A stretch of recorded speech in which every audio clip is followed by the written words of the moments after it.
Espiritu Santuaren igande pozgarri honetan, egunon zenide. Gaurkoan kristauok burutzen dugu jaunaren Pasko aintzatsua. 50 egunez, aleluia kantuak gure gorputzanimak berotu ditu. Eta bizitzarako erabateko gaitasuna eman ere. Aurreko egunean, jaunari eskatzen genion bera gure buru izatea. Guk denok bere gorputz bakarra. Jainko aitaren herri bakarra osatuz. Eta Espiritu Santuaren egoitza izanez. Mendekoste igande eder honetan, Paskoa bere betera iristen da. Guk ezinezko dugu ezer iraunkor eta benetako eraikitzea. Baina jainkoari atxikiak bestelakoak dira gauzak. Gaur beraz, pozik gaude, sakabanatzen gintuzten beheko indar hiltzaileek suntsituak izan direlako.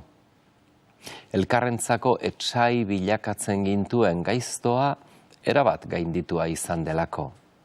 Babel zalapartatsua zen mundua, eta aniztasuna liskarrak pizteko besterik etzen. Batasuna beti inposaketaren bitartez lortzen zen sasi batasun bat zen. Hizkuntzen aniztasuna arazo bazen, orain espirituaren eraginez aberasgarri da. Ezberdintasuna oztopo bazen, orain aukera da. Eta 2000 urte iragan ondoren, oraindik baiote dago lanik munduan. Elizak zer egin dezake?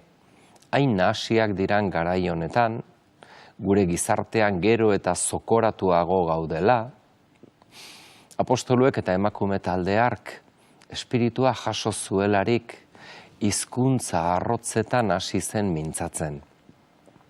Jerusalemen munduko hainbat lurraldeetako erromesak presente zirela haiek denek lehen kristauei entzun zieten beraien jatorrizko hizkuntzetan mintzatzen. Jendea samaldan bildua zegoen etxe inguruan eta espirituak lehen mirari hau egin zuen. Agian guri ere dagokigu ikasle bilakatzea. Jesusen ikasle ez gain, espirituaren ikasle ere izatea. Hizketan hasi, geure senideek, umeek, gazteek hitz egiten dituzten esamoldetan eta pentsaeran murgiltzen. Hizkuntza arrotzetan hitz egin, jainkoarentzako ez delako jada arrotzik, kanpokorik, denak etxekoak jotzen bai gaitu. Eta gu kristauoi ohiko lekuetan hain lasai geunden eliztarroi dagokigu mugitzea. Espirituak ez gaitu geldirik eta geldo nahi. Espirituak eraginkor, kezkati nahi gaitu. Horretan Jesusek eta espirituak bat egiten dute. Hala dio jaunak evangelioan, hartza zue Espiritu Santua, zuek bekatuak barkatzen dizkie zuenei, barkatu egingo dizkie jainkoak ere, zuek barkamena ukatzen diezuenei, ukatu egingo die.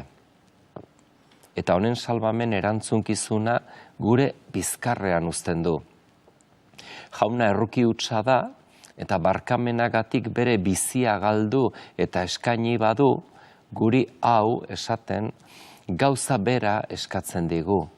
Gure bizitza salbamen izan daiteke, kanpoan daudenentzako, baldin eta guk dena jokoan jartzen badugu. Gogorra da pentsatzea hemen guk ukatutakoa horretan gelditzen dela. Barkatzen ez duguna, horretan galdu egiten dela. Jaunak bere epaia gure esku uzten badu, gu bere espiritutik bizi gaitezen da. Hain modu serioan gure esku uzten badu bere misioa, gugan bizi nahi duelako da hau. Berak gure bizian uztartuz, bere jainkozko maitasuna eskaintzen jarraitzeko munduaren azkenera arte. Jaunak gu barkamen huts bilakatzea nahi du, antza. Jaunak bere etxetzat hartu nahi gaitu bakoitza eta guziok. Elizak barkamenean bizitzera deitzen gaitu jaunak. Egiaren mailan kristauok intransigentea gara, egian sinisten dugulako. Baina ekintzen mailan transigenteak behar dugu izan, maitasunean sinisten dugulako. Bestelakoa da, gu bizi garen mundua. Transigentea erabat prinzipioi dagokienez, egian sinisten ez dutelako, eta intransigenteak ekintza mailan, maitasunean sinisten ez dutelako. Hala da espirituzko pertsonaren jarduera, ez mundutarra, zerutiarra baizik. Logika hau goikoak eskaintzen digu, jainkoa hola delako, maitasun huts, eta gure bokazioa ere horrelakoa behar duelako izan. Maitasunean bizi, gaitzaren eta bekatuaren loturak hautsiz. Zuek bekatuak barkatzen dizkie zuenei, barkatu egingo dizkie jainkoak ere. Burura datorgu, gure aita otoitzaren eskabidea. Barkatu gure zorrak, guk ere, geure zordunei barkatzen diegun ezkero. Hau da hain zuzen, jaunaren desioa. Maitasuna eta barkamenaz, gaitza eta bekatua gainditzea. Beste inolako erantzunik ez delako duina personarentzako. Jainkoak guri oparo eman diguna guk partekatu beharra daukagu.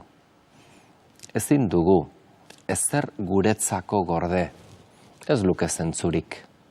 Denak utzita jarraitzeko eskatu zigun jaunari, eskatzen diogu, gaurko eliztarrok ere, bere antzeko egin gaitzala espirituak.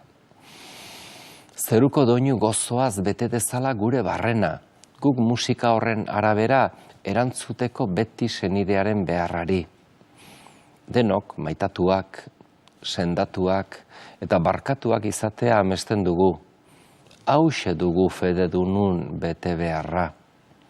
Eskerrak eman diezaizkiogula jaunari, gure eskutan olako altxor galanta utzi digulako. Espirituaren argitan, bizi zaitez beti senide eta beste bat arte.